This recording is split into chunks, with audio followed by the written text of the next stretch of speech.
Dear aspirants, स्वागत है आप सबों का फिर से इस नए वीडियो में। बीपीएससी ने अभी हाल फिलहाल में ही जो इंटरव्यू का शेड्यूल है वो फेज 1 के लिए जारी किया है, यानी कुछ कैंडिडेट्स के लिए उन्होंने इंटरव्यू की शेड्यूल को पब्लिश कर दिया गया है, उसका नोटिफिकेशन आ गया है। जिनका भी इस शेड्यूल में नाम आया होगा तो वो तो जोर शोर से लगे होंगे।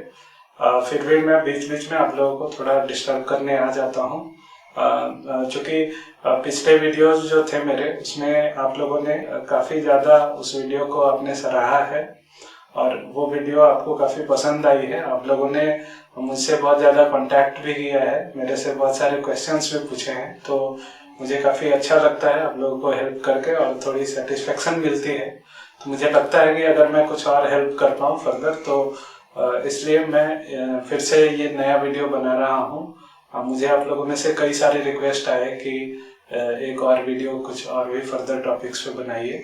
तो मैंने आपके कुछ जो प्रीवियस कमेंट्स देखे उसमें खास करके एनओसी के ऊपर जो है आप लोगों ने बहुत सारे कमेंट्स किए हैं कि एनओसी पे मैंने बहुत सारी जानकारियां दी थी, लेकिन उसके बाद भी अब कुछ जानकारियां जो है वो कॉमन टाइप की हैं जिनका जवाब आप लोग खोज रहे थे। तो मुझे लगा कि उन जानकारियों को मैं एक बार अगर फिर से छोटे से वीडियो से समराइज कर दूं तो आपका थोड़ा फायदा हो जाएगा। इस वीडियो में मैं एनओसी के ऊपर जो फर्दर अपडेट्स हैं उनकी बात करूंगा।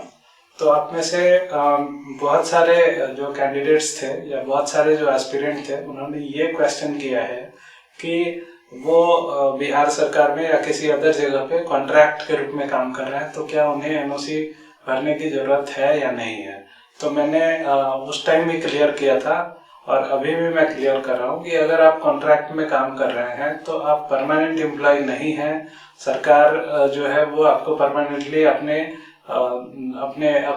कार्यों के लिए नहीं रखा है। सरकार ने परमानेंटली आपको एम्प्लॉयमेंट नहीं दिया है, तो आप उसके परमानेंट एम्प्लॉय नहीं हैं। और मैंने जो नोटिस दिखाया था पिछली बार वाला उसमें लिखा था कि अगर आप सरकारी सेवक हैं तो आपको भरना है। तो अगर मैं सरकार में जब तक परमानेंट एम्प्लॉय नहीं रहता हूँ तो मैं सरकारी सेवक नहीं कहलाता हूँ। तो इसलिए कॉन्ट्रैक्ट वालों को उसको भरने की जरूरत या एनओसी को जमा करने की जरूरत नहीं है। बट एनीवे अभी जो नोटिफिकेशन आया है उसमें कहीं भी एनओसी का जिक्र नहीं है। तो अगर आप एनओसी नहीं भी लेके जाते हैं, क्योंकि हमारे टाइम में एनओसी का जिक्र था इसलिए वो उस समय मांग रहे थे, लेकिन अभी इन्होंने नोटिफिकेशन में कहीं भी इसको मेंशन नहीं किया है कि एनओसी जमा करना जरूरी है।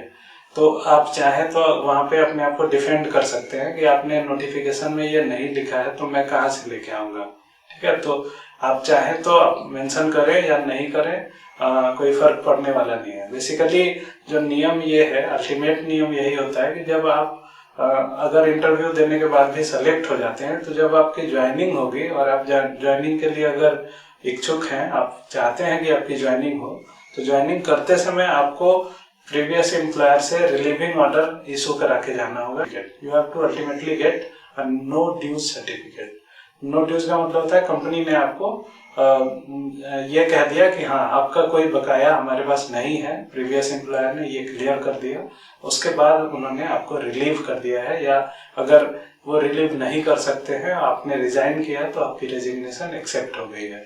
तो कई बार क्या होता है कि हम अगर एनओसी अप्लाई करते हैं तो एनओसी अगर इंटरव्यू देते समय हमने अप्लाई किया है तो उसके बेसिस पे हमें रिलीविंग काफी इजीली मिल जाती है, क्योंकि एनओसी अभी लेते समय आप उनसे ये लिखवा लेते हैं कि इंटरव्यू में आपके जाने से उनको कोई आपत्ति नहीं है और अगर सेलेक्ट हो गए तो उनको छोड़ने में भी, उनको रिलीव करने में कोई आपत्ति नहीं होगी। तो इसलिए एनओसी की प्रक्रिया जो है वो आपको हेल्प करती है जब आप जॉब को स्विच करते हैं, जब आप वहां से रिलीविंग ऑर्डर मांगते हैं, तो अभी आपका अप्लाई करना बेहतर होता है अगर आप एक परमानेंट एम्प्लॉय हैं तो। कई लोगों ने ये भी क्वेश्चन किया है कि वो जब जॉब में गए थे तो उससे पहले उन्होंने फॉर्म भर दिया था, उस केस में अब उनकी कंपनी उनको एनओसी नहीं दे रही है।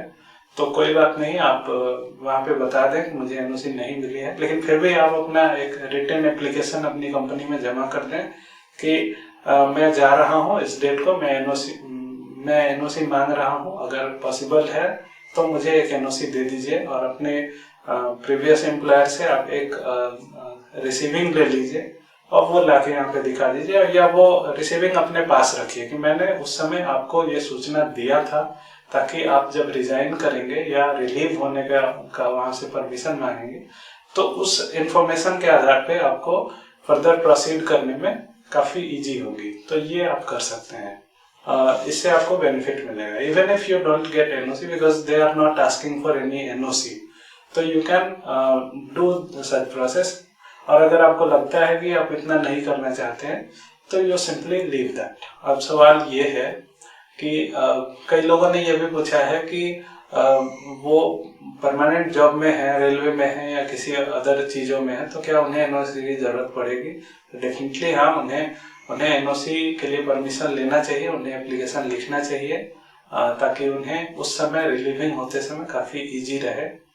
कुछ और ऐसी चीजें हैं, कई प्राइवेट एम्प्लॉयज ने भी अपने बारे में पूछा है कि क्या उन्हें क्या करना चाहिए।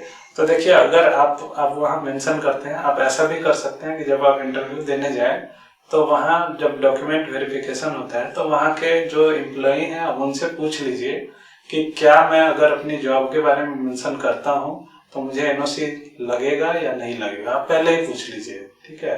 और अगर वो फर्दर क्वेरी करने लगे तो आप बताइए कि मैं प्राइवेट में काम कर रहा हूँ और क्या प्राइवेट वालों को ये मेंशन करना जरूरी है या नहीं है, क्योंकि कई प्राइवेट कंपनी में जॉब करने वालों ने भी एनओसी के बारे में बात किया है।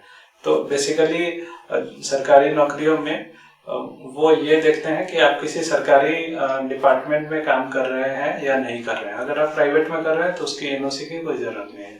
या अगर आप बहुत सेफ रहना चाहते हैं तो you don't mention anything about your previous job. आप उसमें रिटन में कोई भी अपने प्रीवियस जॉब के बारे में मत लिखिए। और जब आप इंटरव्यू पैनल के अंदर जाते हैं और आप वहां पे इंटरव्यूअर को ये बता दें कि आप उस फर्म में काम कर रहे हैं या आपके प्रीवियस ये एम्प्लॉयमेंट है, तो इंटरव्यूअर को और डॉक्यूमेंट वेरिफिकेशन वालों को, डॉक्यूमेंट वेरिफिकेशन वाले आपके उस हर चीज को चेक करते हैं जो आपने वहां मेंशन किया है, लेकिन इंटरव्यूअर जो है उनका कोई खास इंटरेस्ट नहीं होता है कि आपने ये चीज मेंशन क्यों नहीं किया और वो चीज क्यों नहीं किया। They will just ask what are you doing. Sometimes they don't look at your format also, या ऐसा भी हो सकता है कि उनके पास आपकी फॉर्मेट नहीं पहुंचे। अगर पहुंचेगी भी तो वो आपसे ये क्वेश्चन नहीं करेंगे कि आपने यहाँ मेंशन क्यों नहीं किया।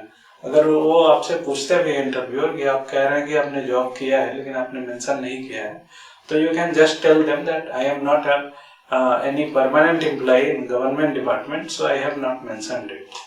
तो ऐसे कह के आप जो है वहां पे अपना काम निकाल सकते हैं। तो अगर आपको ज्यादा डर लगता है यू डोंट मेंशन इट, लेकिन अगर आपको लगता है कि यू कैन डिफेंड और आप उससे रिलेटेड जो सूचनाएं हैं वो वहां पे जमा कर सकते हैं तो आप जमा कीजिए। वैसे सबसे बड़ी बात यह है कि एनओसी के लिए उन्होंने डिमांड नहीं किया है, तो बी रेडी विद दैट। आपको ज्यादा परेशान होने की जरूरत नहीं है। अगर होती तो उन्होंने मेंशन किया होता, परेशान होने की जरूरत तब होती जब उन्होंने मेंशन किया होता।